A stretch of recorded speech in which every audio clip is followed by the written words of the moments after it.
Integritas ternak dan tanaman kelapa sawit di Kecamatan Sitiung, Kabupaten Dharmasraya ternyata membawa dampak yang luar biasa untuk peningkatan produktivitas sapi potong.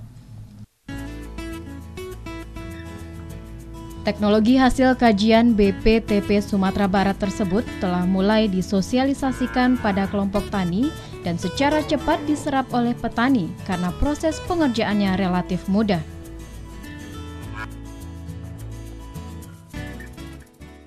Pemirsa, saat ini saya sedang berada di Kebun Percobaan Sitiung, Jorong Bunga Tanjung, Kenegarian Gunung Medan, Kecamatan Sitiung, Kabupaten Dharmasraya. Nah, di kebun percobaan ini sedang dilakukan proses integrasi tanaman kelapa sawit dengan sapi. Anda tentunya pasti ingin tahu dong seperti apa sih integrasi tanaman kelapa sawit dengan sapi tersebut. Mari kita saksikan liputan berikut ini.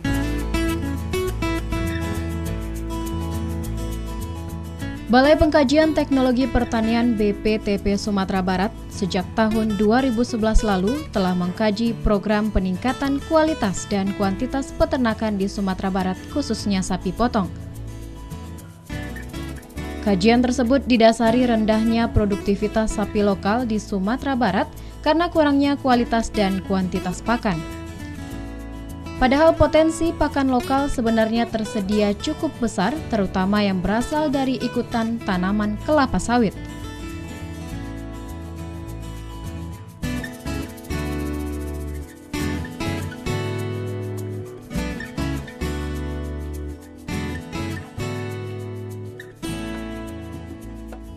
Areal kebun sawit di Sumatera Barat relatif luas, sekitar 350.000 hektar dan 170.000 hektar diantaranya telah berproduksi. Kebun yang luas tersebut bisa menghasilkan 1 juta ton pelepah daun sawit dan sekitar 18 juta ton bungkil inti sawit tiap tahunnya, dan jika dikelola menjadi pakan ternak bisa untuk memberi makan sekitar 25.000 ekor sapi.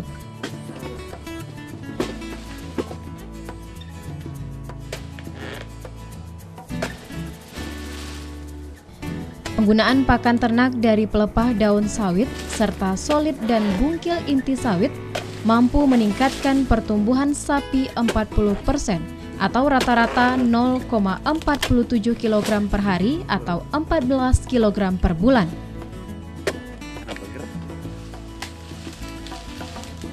Sedangkan tanaman kelapa sawit sendiri juga mendapat manfaat yang tidak kalah besar dari pupuk organik yang terbuat dari kotoran sapi, yakni bertambahnya luas panen dan meningkatnya produktivitas sawit.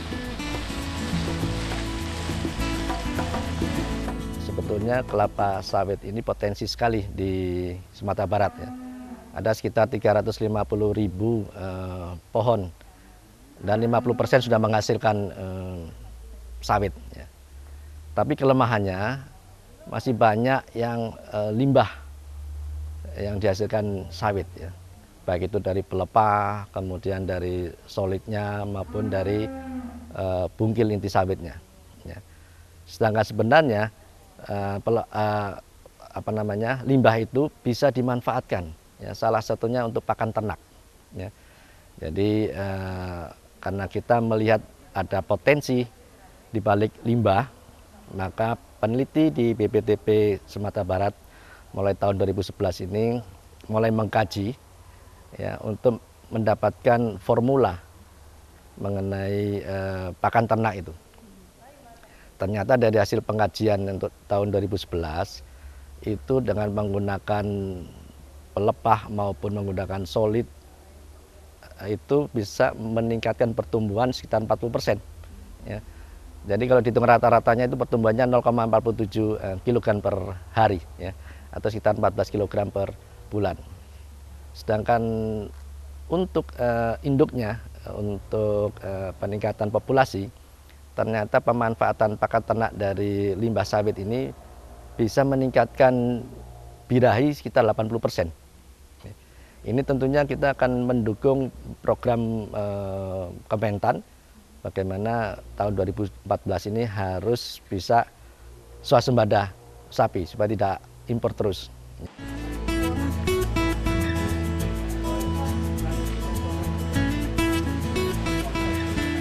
Teknologi integrasi ternak sapi dan tanaman kelapa sawit sangat mudah diaplikasikan yang terlihat pada proses pembuatan pakan ternak dari tanaman sawit serta kompos dari kotoran sapi.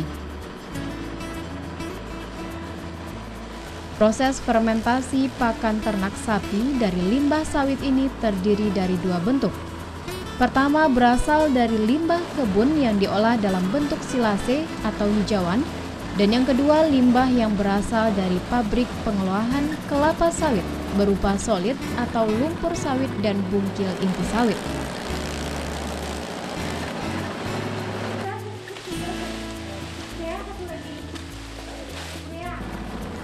Untuk pakan dari limbah kebun, komposisinya adalah 1 ton pelepah sawit segar, 20 kg dedak, 2,5 kg urea, dan 5 kg gula merah. Sedangkan proses pembuatannya dimulai dengan mencincang 1 ton pelepah sawit segar hingga berbentuk serbuk halus dengan mesin yang disebut koper.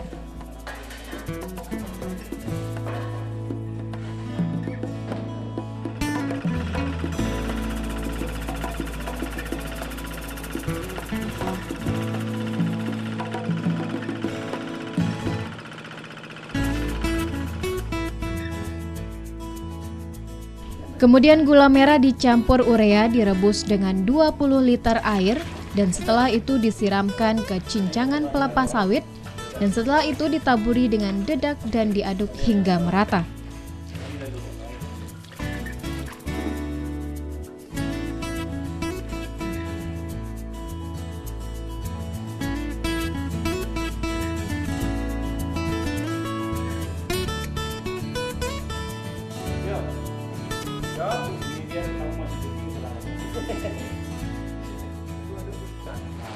Setelah semua bahan tercampur rata, silase tersebut dimasukkan ke dalam plastik tebal kedap udara, dibungkus dan didiamkan selama 2 minggu.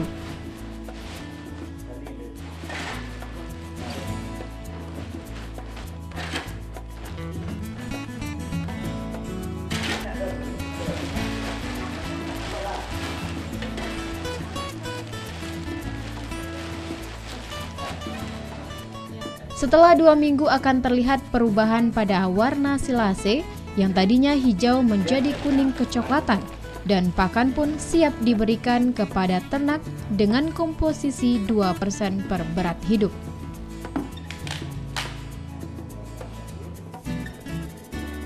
Fermentasi yang berhasil akan terlihat dari warna dan aromanya yang khas.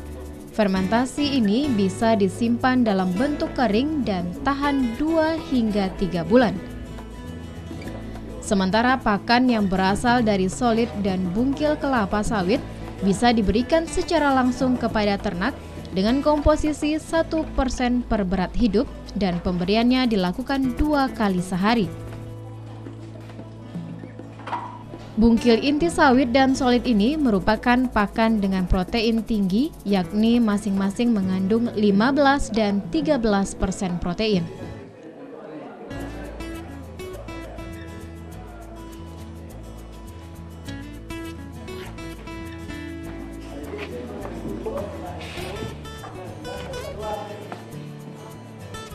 Sementara itu, untuk tanaman kelapa sawit sendiri, manfaat yang diperoleh dengan integrasi ini adalah peningkatan kualitas melalui pemakaian pupuk organik.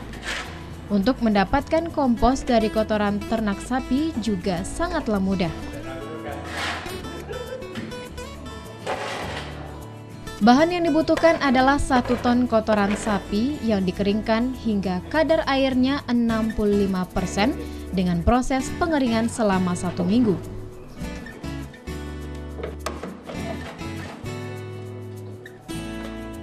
(100 kg abu sekam, 10 kg kapur dolomit, 2,5 kg urea, dan 2,5 kg stardek atau trichoderma atau dikenal juga dengan nama bakteri perombak.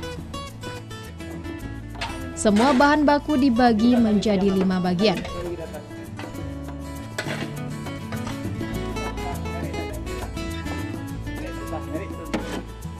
Setelah dikering anginkan, proses selanjutnya adalah penghalusan atau koper, dan setelah itu kompos dikemas dan siap dipasarkan.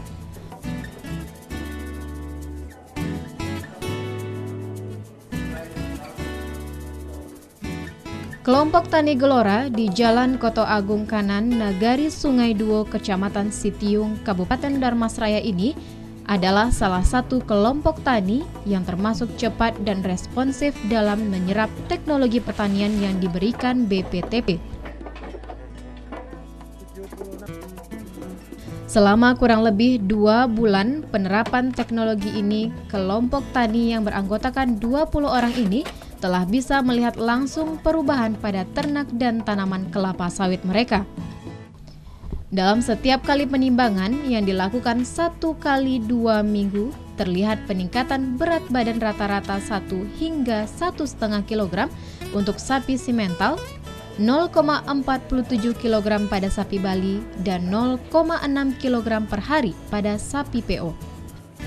Perubahannya memang sangat bagus ya, karena sapi ini memang membutuhkan protein sebenarnya. Kalau secara ukurannya, kalau tidak salah, dia membutuhkan protein itu 14% minimal setiap hari. Dan kebutuhan yang selama ini kami dapatkan untuk sapi itu tidak mencukupi. Dengan adanya pakan inilah kita bisa menambah jumlah protein di sapi. Tentu dengan banyaknya protein yang diserap oleh sapi ini rata-rata tiap hari setelah kami lakukan ini ada 0,5 kg atau setengah kilogram per hari penambahan berat badan setelah kami coba berikan pakan alternatif ini. Kearifan lokal ini harusnya menjadi perhatian pemerintah untuk menjaga kelestarian alam serta pembatasan impor sapi dan pakan ternak dari luar negeri. Peluang yang menjanjikan dengan biaya yang tidak terlalu mahal, sangat efektif serta efisien dan mengurangi pencemaran lingkungan.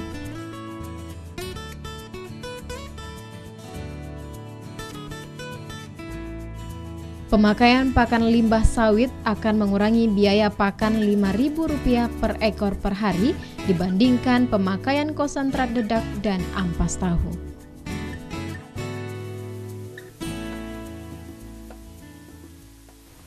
Nah pemirsa, itu tadi informasi tentang integrasi tanaman kelapa sawit dengan ternak sapi di Kabupaten Damasraya. Semoga bisa memberi manfaat untuk kita semua dan menginspirasi Anda untuk menerapkan teknologi serupa. Sampai jumpa dalam Bidang Tani berikutnya.